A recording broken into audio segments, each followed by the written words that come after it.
మురళీధర్ రావు గారు ఎమ్మెల్సీగా నిలబడ్డప్పుడు కూడా తన సొంత డబ్బుతోటే తన ఎన్నికలను గెలుచుకొని యునానిమస్గా గెలుచుకొని ఒక ఊపునిచ్చి ఆ తర్వాత మిగతా ఎన్నికలకు కూడా ఊపునిచ్చి గెలుచుకోగలిగేటువంటి అవకాశాన్ని కూడా మేము కల్పించడం జరిగింది.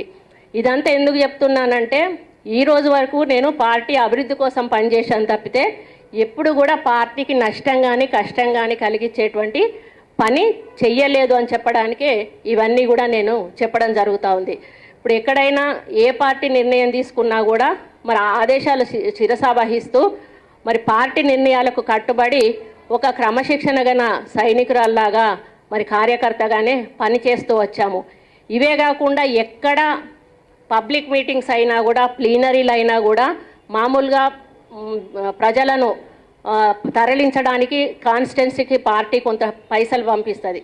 అటువంటి డబ్బులు కూడా మేము ఒక్కరోజు కూడా ఏ ప్రోగ్రాంకు కూడా తీసుకోలేదు. అంటే కేవలం నా బీఫాము మురళీధర్ మీ బీఫామ్ తప్పితే టీఆర్ఎస్ పార్టీ నుంచి మేము ఎటువంటి లాభం కూడా పొందలేదు అని చెప్పి నేను చెప్పదలుచుకున్నాను ఈ సందర్భంగా.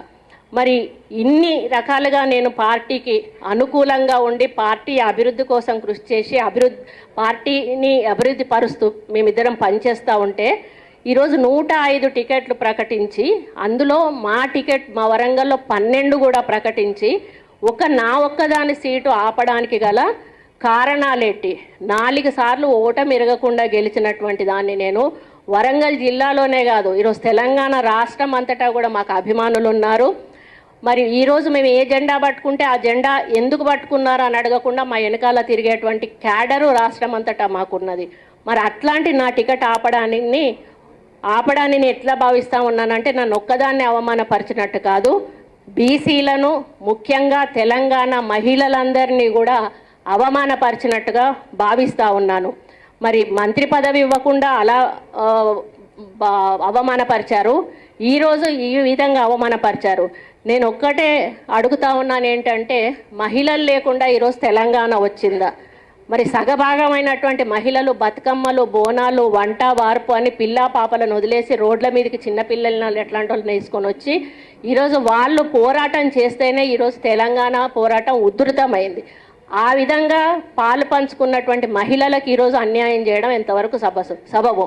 ఈరోజు 4 టికెట్లు అంటే 6 ఉంటే మేము 6లో 4 డిక్లేర్ చేశారు, 2 ఆపేశారు. ఒక బీసీ మహిళగా నాది, ఎస్సీ మహిళగా బొడిగ శోభది. మరి బొడిగ శోభది అయితే మొన్న తెలంగాణ భవన్లో మీటింగ్ అయిన రోజు సీఎం గారు స్వయంగా ఆమె నెత్తి మీద చేయబెట్టి శోభ నీ రిపోర్ట్ చాలా బాగుందిరా నువ్వు గెలుస్తావు అని చెప్పి ఆ రోజు మాట్లాడారు. మరి మాట్లాడిన ఆమెది కూడా ఆపాల్సిన అవసరం ఏమొచ్చింది? మరి ఎందుకు అనంటే నేను ఆమె తరఫున వకాలు తప్పుకోవట్లేదు, ఒక మహిళగా ఈరోజు ఎందుకు మీరు ఆపుతున్నారు అనేది ఒక బీసీకి ఎస్సీకి. అదేవిధంగా బాబు మోహన్ ఒక ఎస్సీ, ఈరోజు నల్లెళ్ళ ఓదలు ఒక ఎస్సీ. ఈరోజు కేవలం ఎస్సీలది బీసీలకు మహిళలకే ఈ విధంగా ఎందుకు అన్యాయం చేయాల్సిన అవసరం ఏర్పడింది? ఎందుకు అనంటే ఇది మీ ఒక్కరి సమస్య కాదు, ఇది రాష్ట్ర ప్రజల సమస్య, మా నియోజకవర్గ ప్రజల సమస్య, మా సమస్య. దీనికి సమాధానం చెప్పాల్సిన బాధ్యత ఒక పార్టీగా మీకు ఉంది కాబట్టి తెలుసుకోవాల్సిన హక్కు కూడా మాకు ఉంది కాబట్టి అది చెప్పాల్సిన అవసరం మీకు ఉందని చెప్పి నేను తెలియజేస్తా ఉన్నాను.